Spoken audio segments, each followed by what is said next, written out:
Welcome to Vani kitchen. ఈరోజు వాణి కిచెన్లో వరిగల అన్నాన్ని తయారు చేసుకుందాం. వరిగలు అంటే చూడండి, సేమ్ కొర్రల లాగానే ఉంటాయి, కాకపోతే కొర్రల కంటే కొద్దిగా పెద్ద సైజులో ఉంటాయి.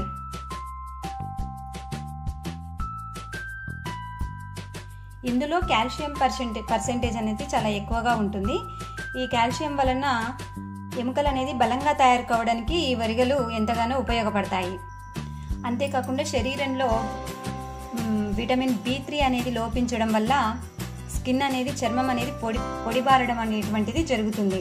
అయితే చర్మం అనేది డ్రైగా కాకుండా ఉండడం కొరకు ఈ వరిగలను అనేది అప్పుడప్పుడు ఆహారంలో భాగంగా చేర్చుకుంటే చాలా మంచిది. అంతేకాకుండా పెరిగే పిల్లలకు అనేటువంటిది ఇవి ఆహారంలో అందించడం వలన బోన్స్ స్ట్రాంగ్గా బలంగా తయారు కావడానికి ఇవి ఎంతగానో తోడ్పడతాయి. ఇందులో పీచు పదార్థం కూడా అధికంగా ఉంటుంది కాబట్టి బరువు పెరగకుండా ఉండాలి అనుకునేవారు వీటిని ఆహారంలో తీసుకోవచ్చు. అయితే వీటితో ఎప్పుడు రైస్లానే కాకుండా రకరకాల టిఫిన్స్ అనేది కూడా మనం తయారు చేసి తీసుకోవచ్చు. ఇప్పుడు మాత్రం నేను రైస్ని ఏ విధంగా తయారు చేయాలో చూపిస్తాను. నెక్స్ట్ టైం వీటితో మనం మంచి మంచి రెసిపీస్ని తయారు చేసుకుందాం.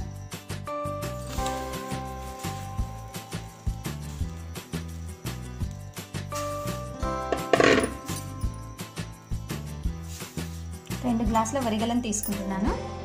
వీటిని ఇంగ్లీష్లో ప్రోసో మిల్లెట్స్ అంటారు. వీటిని 2 సార్లు కడుక్కుంటే సరిపోతుంది.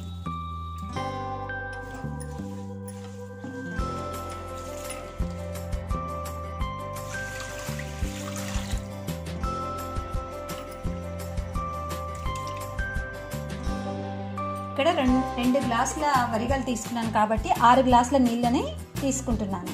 1 గ్లాస్కి 3 గ్లాసుల చొప్పున మనం తీసుకుంటే ఈ రైస్ అనేది చక్కగా తయారవుతుంది.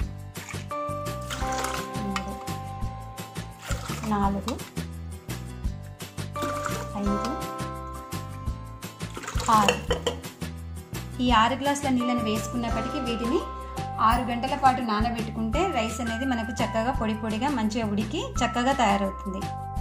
అంతేకాకుండా గింజ యొక్క మధ్య భాగం నుంచి చక్కగా నాని ఇందులో ఉండే విటమిన్స్ అన్నీ కూడా మనకు చక్కగా అందడానికి వీలవుతుంది.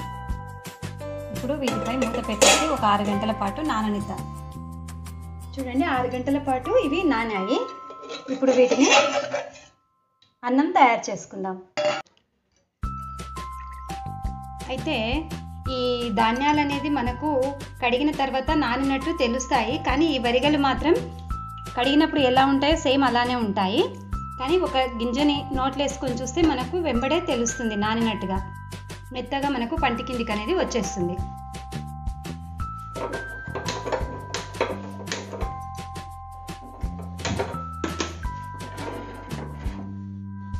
ఇది ఉడుకు పట్టడానికి సమయం అనేది పడుతుంది, ఎందుకంటే మట్టి పాత్ర కాబట్టి కాస్త నిదానంగానే మనకు వేడి అనేది ఎక్కుతుంది.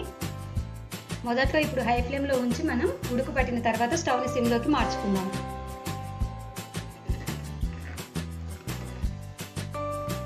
అన్నం అనేది, వరిగలు అనేది ఉడకడం స్టార్ట్ అయింది. ఇప్పుడు స్టవ్ని సిమ్లోకి మార్చి మూత పెట్టేసి ఒక 7-8 నిమిషాల పాటు ఉడికితే మనకు అన్నం అనేది తయారైపోతుంది. అయితే ఇది 50% ఉడికిన తర్వాత మనం 1/2 టీ స్పూన్ నెయ్యిని యాడ్ చేసుకుందాం. చూడండి, అన్నం అనేది 50% ఉడికింది. ఇప్పుడు ఇందులో 1/2 టీ స్పూన్, అంటే మన రుచికి తగ్గట్టుగా నేనైతే ఇక్కడ 1/2 టీ స్పూన్ వేస్తున్నాను ఉప్పు. అదేవిధంగా 1/2 టీ స్పూన్ నెయ్యి. ఈ విధంగా సాల్ట్ మరియు నెయ్యి అనేది వేయడం వల్ల ఈ వరిగా అన్నానికి మిల్లెట్స్తో తయారు చేసే రైస్కి మంచి రుచి అనేది వస్తుంది.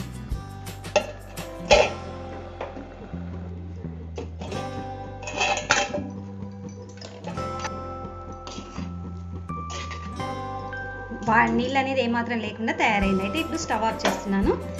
ఇంకేమాత్రం నీళ్ళ తడి అనేది ఉన్నా కానీ ఇది మట్టి పాత్ర కాబట్టి పూర్తిగా మనకు తయారైపోతుంది.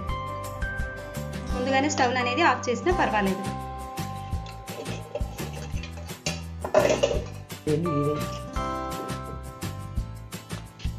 పొడిగా మనకి ఎంతో చక్కగా ఈ రైస్ అనేది తయారైంది. ఇప్పుడు దీనిని సర్వింగ్ ప్లేట్లోకి తీసుకుంటున్నాను.